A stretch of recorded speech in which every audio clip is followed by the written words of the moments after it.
ხოლო საქართველოში ცნობილი ამერიკელი პოპ მომღერალი ჩამოდის კრისტინა აგილერა 30 ივლისს ბლექსი არენაზე წარდგება. სწორედ მისი კონცერტით უნდა გაიხსნას ახალი საკონცერტო დარბაზი.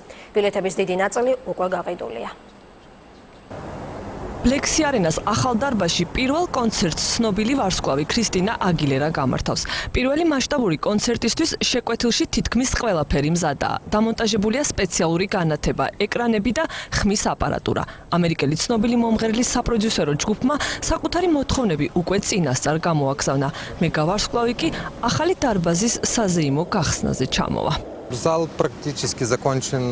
დარბაზში თითქმის ყველაფერი მზადაა. სცენაზე სპეციალური განათება, ხმის აპარატურა დალაგდება და ბენდის წევრები და აგილერა განლაგდებიან. ეკრანები დამონტაჟებულია. აქვე წინ გადამღები ჯგუფის კამერა დადგება.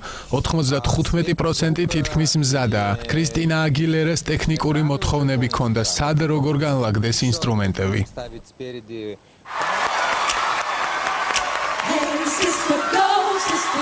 ცნობილი ვარსკვლავი პოპ მომღერალი საქართველოში ხვალ გვიან ღამით ჩამოვა და კონცერტამდე ახლად გახსნილ დარბაზში ბენდთან ერთად რამდენიმე რეპეტიციას ჩაატარებს. ჩვენს მოსახლეობას და ტურისტებს ვთავაზობთ ახალ სიახლეს, ასე ვთქვათ, პარტერის ნაწილში ვყოფთ შუაზე და გოლდენრინგს დაემატება უკანა ნაწილში სილვერ რინგი ეგრეთ წოდებული, სადაც საშუალება იქნება, რომ ვიზიტორები მოვიდნენ და შედარებით დაბალ ფასად 50 ლარად შეიძინონ ბილეთები. ბლექსი არენას ახალი დარბაზი 10,000-მდე მაყურებელს იტევს. კრისტინა აგილერას კონცერტზე დასასწრები ბილეთების გაყიდვა 12 ივლისიდან დაიწყო. დარბაზი, რომელიც ქართულ ჯგუფმა სახელმწიფოს საჩუქრად გადასცა, საფხულში კიდევ არაერთ კონცერტს უმასპინძლებს. 6 აგვისტოს ბლექსი არენაზე ვანესა მეი დაუკრავს.